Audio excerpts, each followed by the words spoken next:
The lies linking me with the disgraceful Jeffrey Epstein need to end today.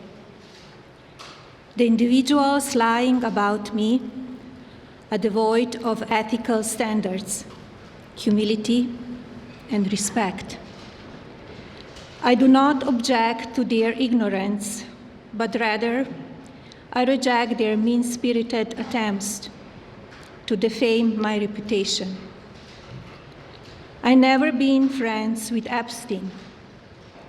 Donald and I were invited to the same parties as Epstein from time to time, since overlapping in social circles is common in New York City and Palm Beach. To be clear, I never had a relationship with Epstein or his accomplice, Maxwell. My email reply to Maxwell cannot be categorized as anything more than casual correspondence. My polite reply to her email doesn't amount to anything more than a trivial note. I am not Epstein's victim. Epstein did not introduce me to Donald Trump.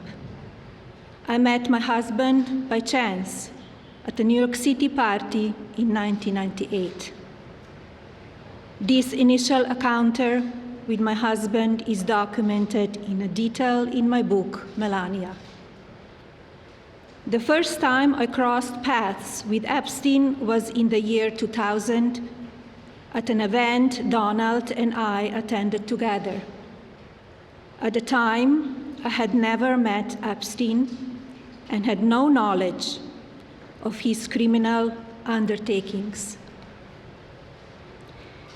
Numerous fake images and statements about Epstein and me have been circulating on social media for years now.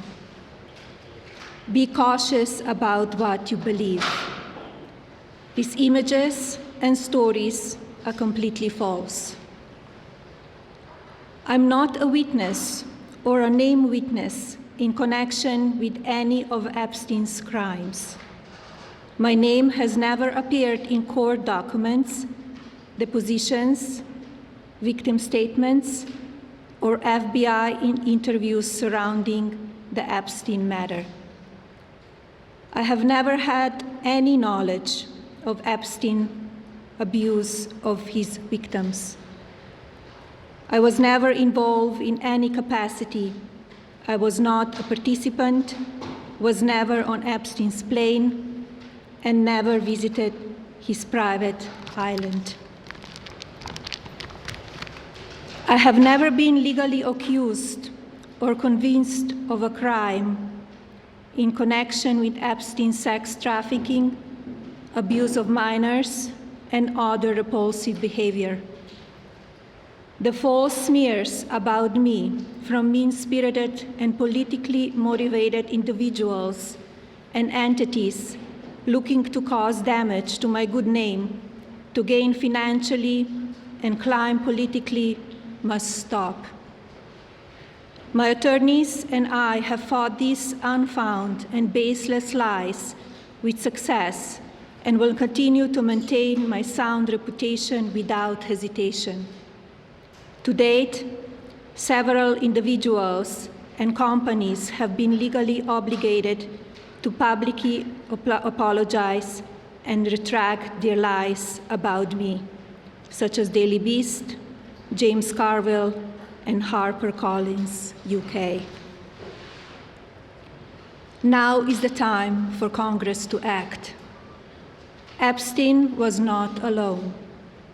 Several prominent male executives resigned from their powerful positions after this matter became widely politicized.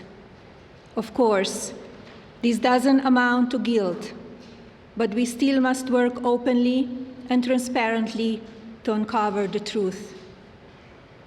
I call on Congress to provide the women who have been victimized by Epstein with a public hearing specifically centered around the survivors.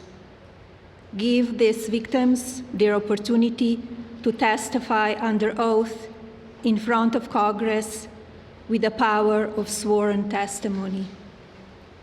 Each and every woman should have her day to tell her story in public if she wishes, and then her testimony should be permanently entered into the congressional record.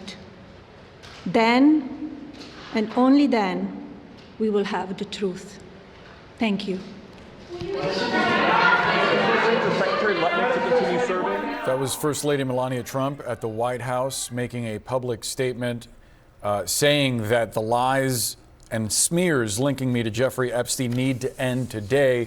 She denies ever having any involvement or knowledge in the late convicted sex offender's crimes, saying that she never had a relationship with him or with Ghislaine Maxwell, saying that Epstein did not introduce me to Donald Trump, the president. She says that they met by chance in 1998, notably ending her statement with a call to action to Congress. Yeah, that there should be a public hearing centered around the survivors, that every woman should have her day to tell her story in public.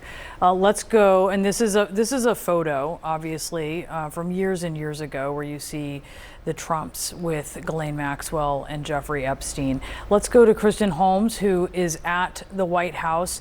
This is quite an extraordinary thing, an appearance by the First Lady batting down any sort of suggestions of this kind of thing and social media talking about this kind of association, Kristen. Yeah, Brandon, Boris, I would use the word stunning here, particularly as it pertains to this First Lady. She is often not in the limelight. She doesn't take to center stage. She doesn't react to things like this, standing there at the podium. And these remarks kind of came out of the blue. It's a time when we're actually not focusing on Epstein. The country seemingly had moved on to the latest issue that is coming out of this administration, which of course is the war in Iran. Yet we have Melania Trump coming up here and essentially defending her name. And we should note there were a lot of smears across social media linking her to Epstein. None of it seemed verified. We don't need to repeat any of those claims, although she does list them out somewhat during that speech regarding meeting Donald Trump, her relationship with Epstein. But even further, the fact that she is calling on Congress for an open hearing for these victims and survivors to provide their testimony. We have to compare that to what we have been hearing from President Trump, from the White House, from the Attorney General Pam Bondi before she left, talking about how America wants to move on from this, how they don't want to have these hearings, they don't want to draw this out, how people in the country are tired of talking about Epstein. You have a direct contradiction to that with the First Lady here. So yes, you have her defending herself, but she is also calling for what so many people across America have been calling for, which is a chance for these victims, for these survivors to come forward and speak on the record, speak to Congress. And she is actually calling on Congress to let them have this day in court. Obviously, court is metaphorical here, talking about Congress, but saying that everyone should have to testify under oath, talking about how men have lost their jobs because of their relationships to Epstein, saying that, of course, it doesn't make you guilty of anything, but it should be an opportunity to have the survivors talk, the victims talk, to get their side of the story out there.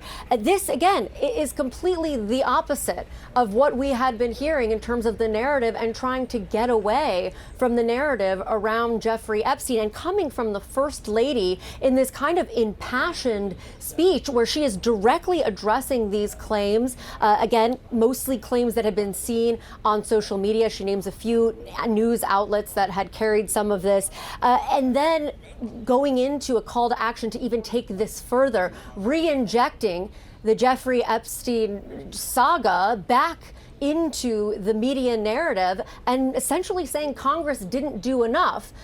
That is such a stunning and stark departure from what we have been hearing, and to be given again by the First Lady standing there at the White House.